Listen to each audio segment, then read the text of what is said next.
The Steelers got a local new linebacker added to the roster, but what does that do for the linebacker room that has been the group that everyone said needs to be addressed the most by Omar Khan? We'll talk about that, the releasing of Anthony Miller, and how that impacts the wide receiver room and what's going on with the Pirates as they head down to play the Marlins in Miami. It's Chris Carter here, your host of the North Shore Drive podcast from the Pittsburgh Post-Gazette. We've got Brian Batko and Andrew Destin. It's going to be a fun show. Let's get into it.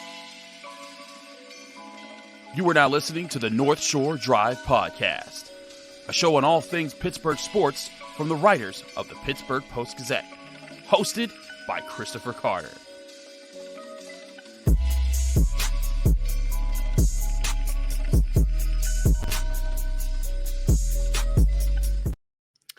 Hello, welcome to the North Shore Drive podcast. I'm your host, Chris Carter, here from the Pittsburgh Post-Gazette, where you can find all our content at post-gazette.com, but you can always find all of our YouTube and podcast content on your favorite podcasting app, but also on YouTube. Like this video if you enjoy it. Subscribe to this channel to get our Monday, Wednesday, and Friday episodes of the North Shore Drive podcast, as well as our daily content that comes out from here. Episodes with Paul Zeiss, episodes with Noah Hiles, lots of different people that come on this channel. And as well, we now have Brian Batko, one of our esteemed Steelers beat writers here at the Pittsburgh Post-Gazette.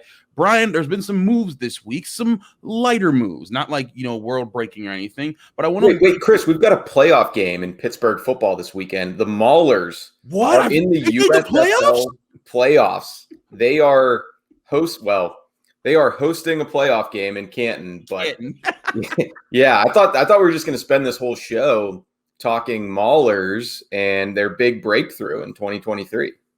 Pittsburgh Maulers, my goodness. I did just see also, I think their head coach this year is Ray Horton, former Steelers. Yeah. Assistant, and his son, Jaron Horton, is the defensive coordinator for the Maulers, and he was the USFL Defensive Coordinator of the Year. So shout out to a, extended member of the Steelers family. Well, look at them. They play 8 p.m. Saturday. You can watch it on NBC as they take on the Michigan Panthers coming up here. So that'll be exciting. Check that out there. On a serious note, we'd be remiss not to mention Clark Hagan's, former Steelers outside linebacker. Yes.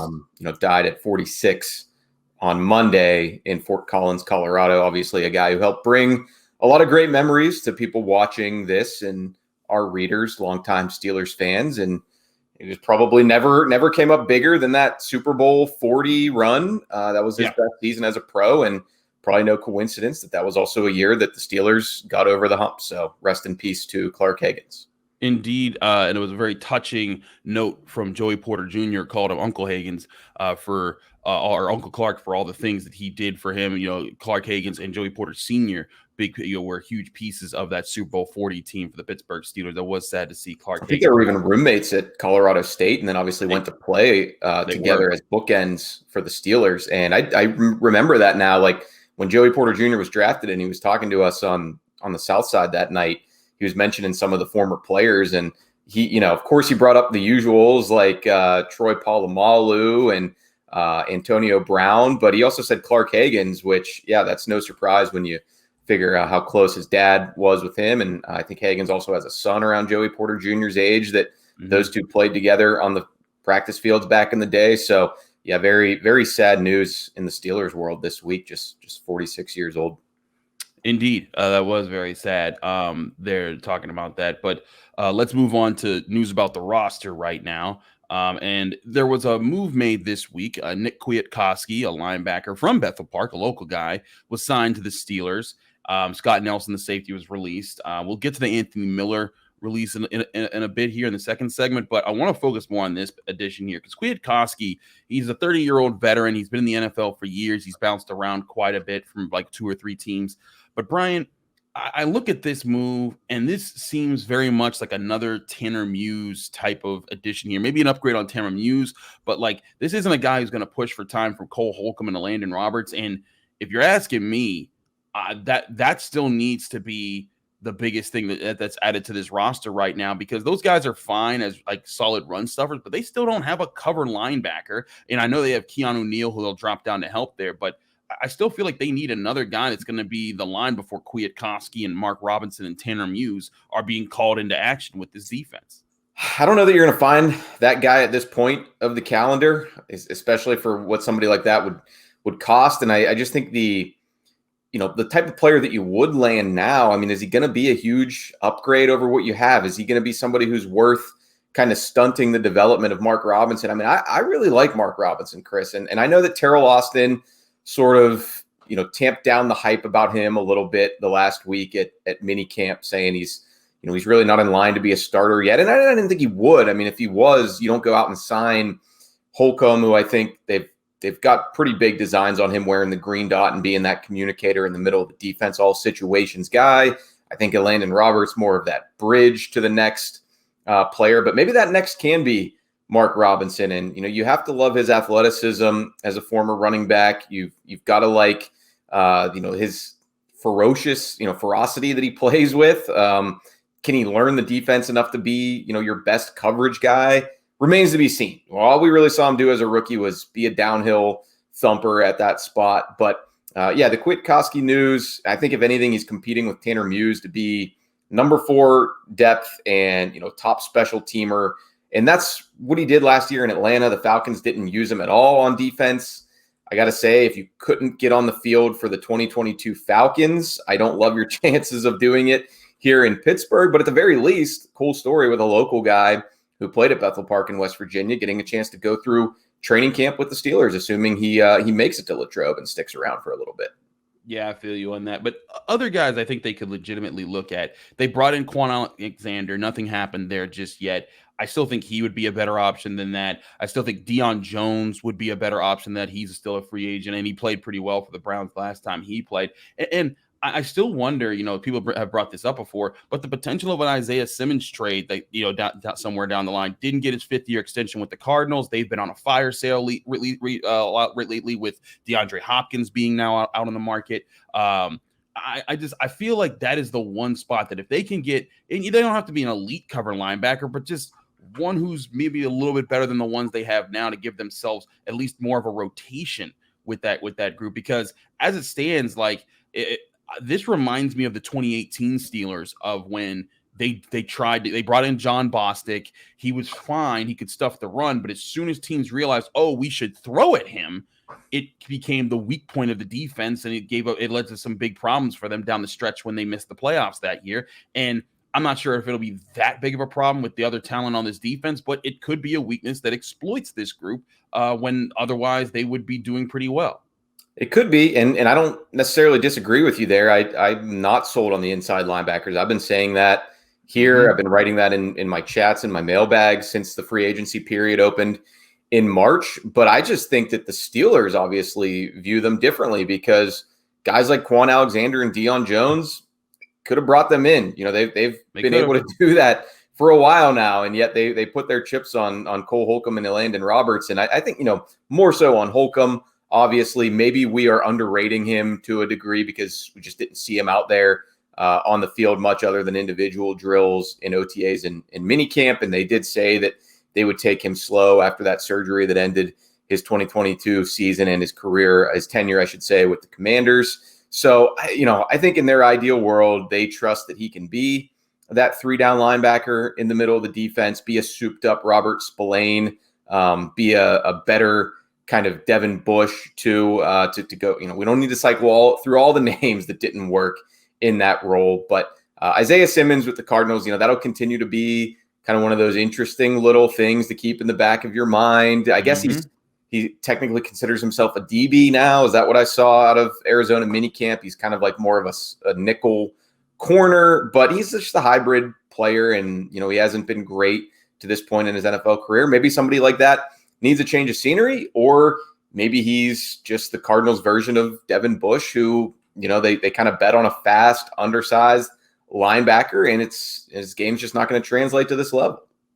It certainly looks like that's going to be the concern moving forward. We'll talk more about some other moves that they've made along with the releasing of Anthony Miller and what that means for the wide receiver group here on the North Shore Drive podcast. Stick with us. We got Brian Batko on to keep talking about that. But first, before we go anywhere else, I want to talk to you guys about our great sponsors, GameTime.co. It's a website that you can go to buy tickets for your favorite events and make it not stressful, because Game Time is the fast and easy way to buy tickets for all your favorite sports, music, comedy, and theater events near you. You get killer deals on last-minute tickets, and they have have a best price guarantee that can't be beat so that you can stop stressing about the tickets and start getting hyped for the fun that you're about to have. The Game Time app allows you to book tickets even up to the last minute if you didn't plan out far in advance, and it helps you find events. If you missed on it, they're still going to have exclusive flash deals up to the last minute, the day of, on tickets events for football games, basketball games, baseball games, concerts, comedy, theater events. All those are available in the Game Time app that you can download right to your mobile device. And the Game Time guarantee means that you'll always get the best price. If you can go out and find tickets in the same section and same row for less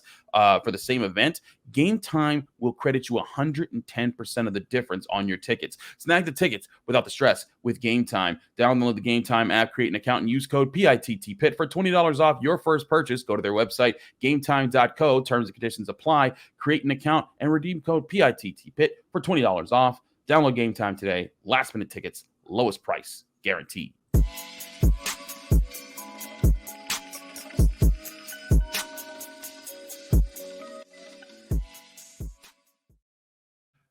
Back here on the North Shore Drive podcast, Chris Carter, Brian Batko, breaking things down on the Steelers. Brian, the Steelers released Anthony Miller this week, and he kind of predicated with a "Thank you Pittsburgh" tweet with a heart on it, and everyone was kind of like, "Well, I guess that means what that means." And now you see him leaving the wide receiver room. But Anthony Miller was a guy who last year, when you guys were covering training camp, that he was turning heads until he got injured, was out for the year. And it seems like now he's never going to get that chance to really show what he was putting together last year in training camp. But you still have what I think is a crowded wide receiver room of guys that are looking to prove themselves lower down the depth chart. We know the top four guys. It's going to be Deontay Johnson, George Pickens, Allen Robinson, Calvin Austin. They're on the team. But guys after that, you still have Gunnar Olszewski. You still have Miles Boykin. You still have Hakeem Butler. You still have Jordan Byrd. You have a lot of guys that are a very different in skill set. Olszewski, more of a route runner. Boykin, more of a special teamer. Butler, a big, fast guy that can go up and get the ball. And Byrd, who's the speedster of the group. What is your outlook on how this is going to play out with how the Steelers want to use the bottom of their wide receiver group?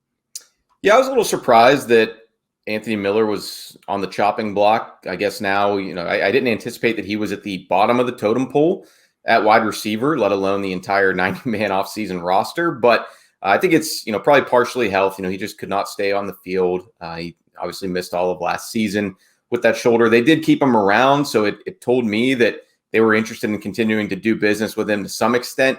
He's an NFL guy. I mean, he didn't really get a chance to show it in games here. He only played once in 2021, but it seemed like he was really building a rapport with Kenny Pickett. He already had it with Mitch Trubisky from Chicago. So if anything, Chris, it tells me that Miller is only going to make this team as a pure receiver, as somebody who is going to help on offense. He's not a returner at this point in his career. I don't think late 20s. He's not going to go down and cover kicks and punts the way Miles Boykin or even Gunnar Olszewski can do. So the fact that they let him go, that could be a good sign for somebody like Calvin Austin and what he's going to be able to contribute here in year two after missing his whole rookie season. It could be even a good sign for somebody like Allen Robinson, health-wise, that they're comfortable where he is in his recovery. So if you were holding out hope that Miller was going to kind of make this team as wide receiver 5 and, be an occasional piece, that's out the door. But it could mean good things for some of these other players who they don't feel like they need to have Miller behind them, because they could have easily cut a Cody White or, like you said, a Hakeem Butler coming over from the XFL. But, they want to see more out of him.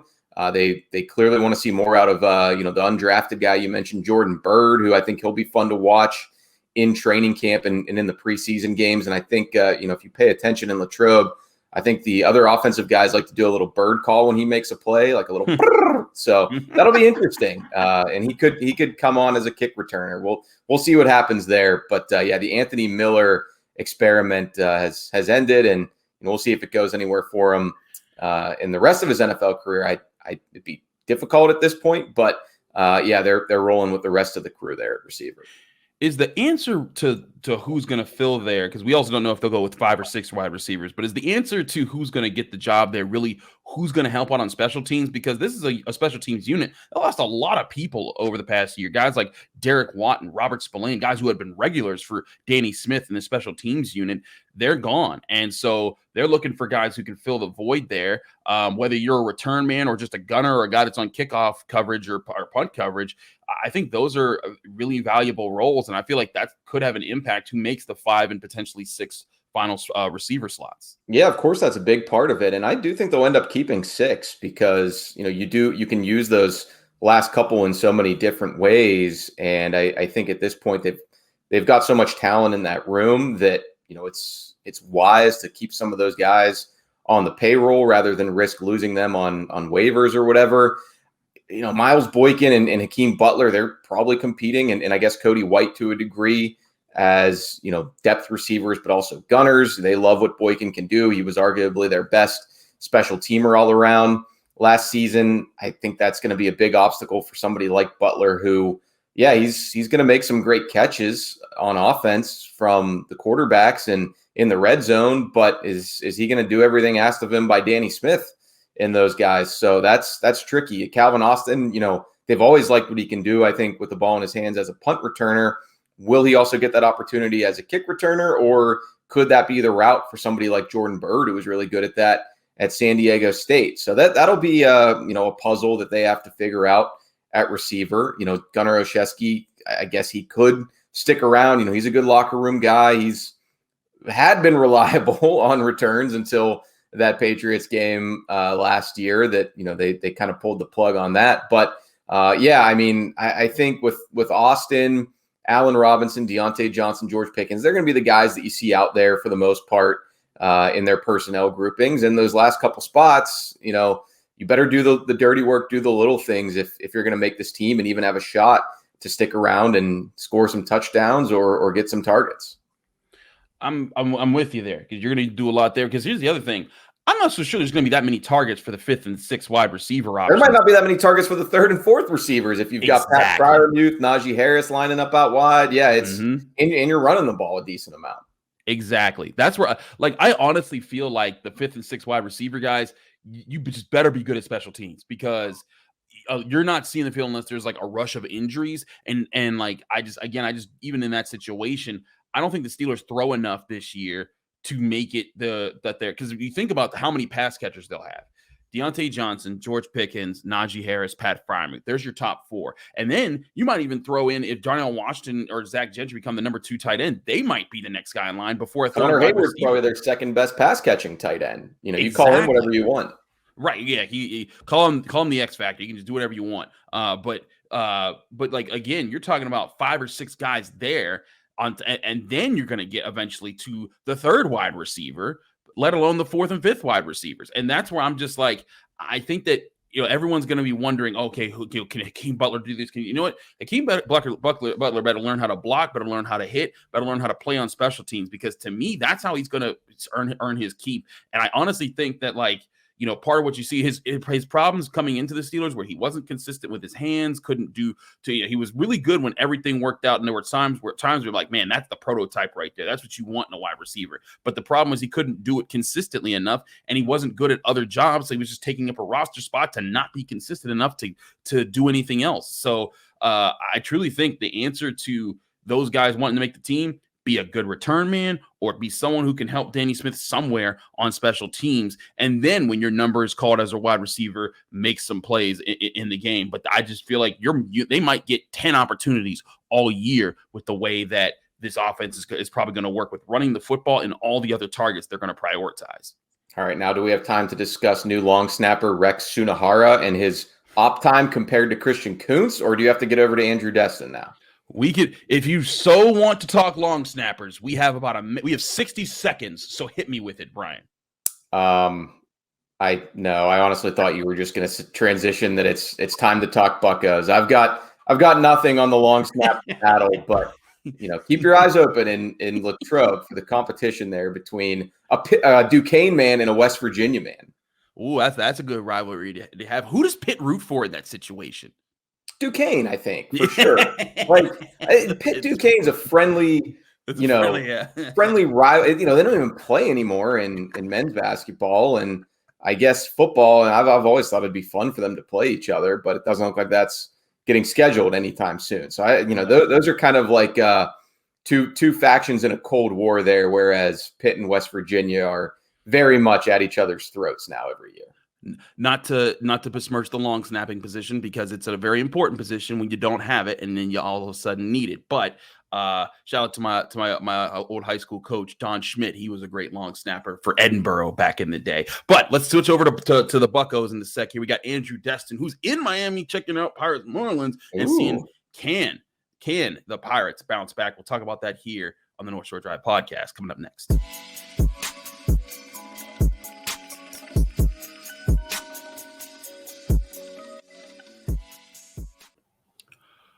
We're back here on the North Shore Drive podcast. I'm your host, Chris Carter. We switched to Andrew Destin, who's on the road in Miami, you lucky son of a gun, being able to just hang out in Miami. But who aren't lucky are the Pirates, who have now lost 10 straight with a disappointing loss on Thursday night to the Miami Marlins. In a game that looked well in hand, they were up 4-1 in the eighth. They ended up losing 6-4. Andrew, what the heck happened, man? Like, I stopped even paying attention to the game, and then I just get that ESPN alert that I'm like, they did what? And I'm just explain to our viewers and listeners, what did the Pirates do wrong here? Wow, that's such a place to start. Well, first you get a great start from Mitch Keller, right? I mean, the guy who's been your stopper all year long. Coming into the night, I think Pirates were 10-5 in starts he'd made this year, had an 8-3 record. Keller's been your ace, right? Gives you 7 strong, only gives up the 1 earned run, which, as Derek Shelton pointed out post game, probably shouldn't have given up any earned runs. The only one that came around was a leadoff double in an inning, and then Rodolfo Castro bobbled an infield single and then a sac fly, right? That was the only run that Mitch Keller gave up. He was tremendous. The problem is, unfortunately, as I feel like I'm talking about every time I come on this pod, Chris, it's the bullpen. Colin Holderman's out. Jose Hernandez is out. Rob Zastryzny is out. The list goes on. Johan Ramirez is in AAA now. They've demoted him for being ineffective. And so the options for Derek Shelton were few and far between, and he goes to Dauri Moreta, who for 3/4 of the season has been tremendous. But now, after last night, it's 3 straight games in which he's given up at least 2 earned runs. Last night was 3. And in the 8th inning, Shelton turns to him. Obviously, MLB rules, now you got to face at least 3 batters. Well, Moreta did that, allowed all 3 to reach, a leadoff double from the 9-hitter, a walk, a single, loads the bases. Shelton turns to Carmen Mlodzinski, the rookie, who making his 4th MLB appearance ever, comes into a 4-1 game with the bases juiced, gives up a single, lead trimmed down to 1, gets the next guy, and then Garrett Cooper hits a 3-run home run to put the Marlins ahead 6-4. And that's all in 4 pitches. A single, he gets the ground out, and then a home run. That's it. 4 pitches, it's done. All 4 fastballs from Mlodzinski. The one that Cooper hit out was about a ball and a half, 2 balls below the strike zone. Didn't matter, turned on it or flipped it to right center for a go-ahead shot. And that's how you lose 10 in a row.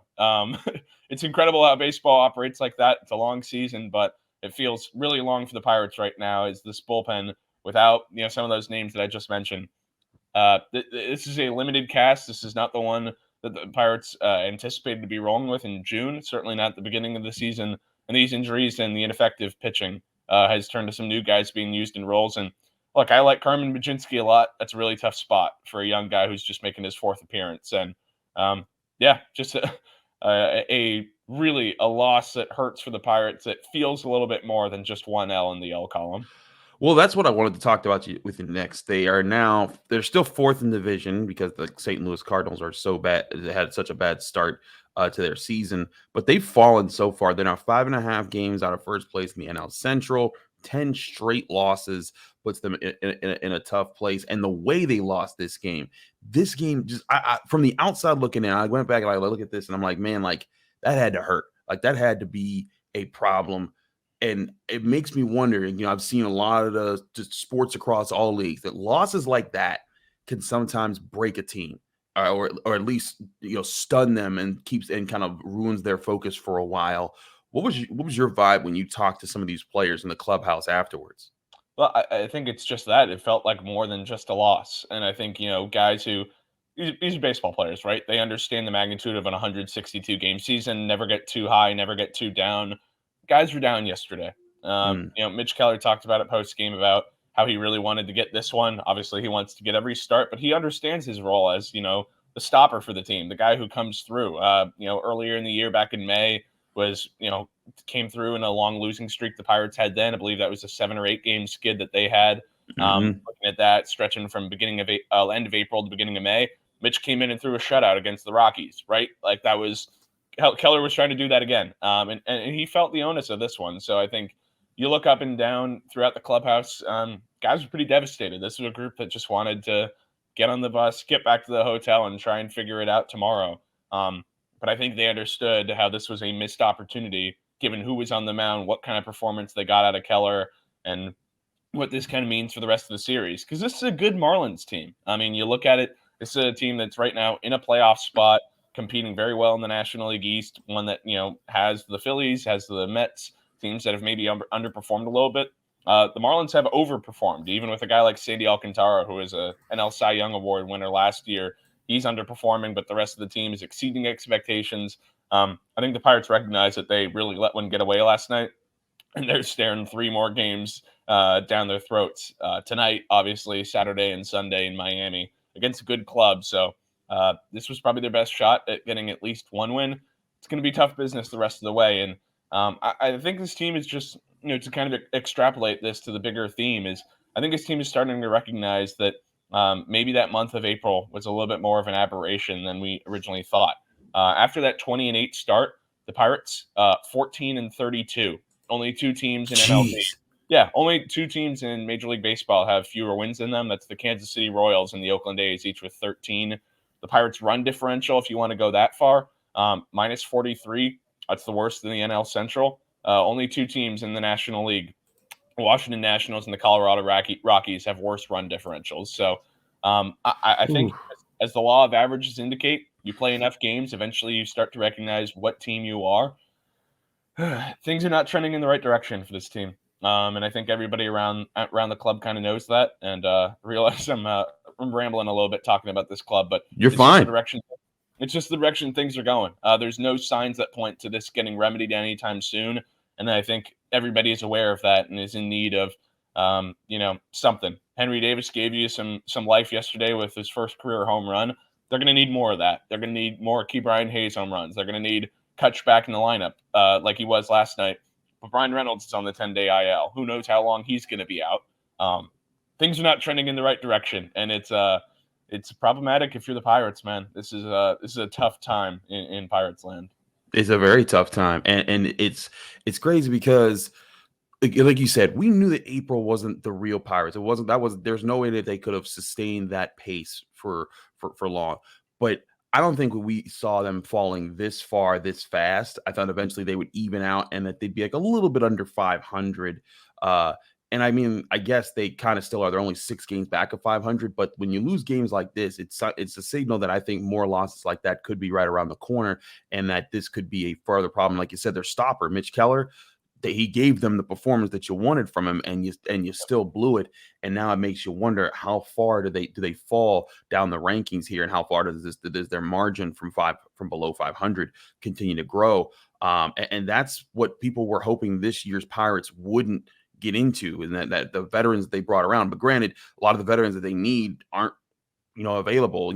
Brian Reynolds went on the IL list. Andrew McCutcheon's been dealing with injuries. Carlos Santana's kind of been the guy that they've had to rely on. But this is a team that was supposed to be able to, have some production for some of their better players. And Reynolds, even before he was injured, wasn't exactly giving them the numbers that you really wanted from him. And so I think that they're just in a tough position right now where they have to find a way to just at least survive and get and kind of stop the bleeding going into the All-Star break next month, and then see if coming out of that, maybe they can at least get back to playing closer to 500 ball, and then hope that they get like a run on something later in the year. Again, this is the team, and I've been saying this all along, this was not a team that we were expecting to actually be a playoff team, even when they were leading a bad NL Central division. But this was a team that a lot of us were hoping would be the signal that, hey, something better is coming around the corner, like the 2011, 2012 Pirates before they went on the runs in the last decade or so. It was that the signal, like, hey, there's a young core here, and they've learned how to win through these tough moments. I'm not so sure that this young core is going to learn too much if they just keep tanking the way they have the last 2 months. do you see any potential for something like that coming? Maybe not like right now, but the talent that was here, if guys can get healthy, if they can get back the right people, is there something for the Pirates to kind of fight for to make this season not a lost one if they continue on this trajectory?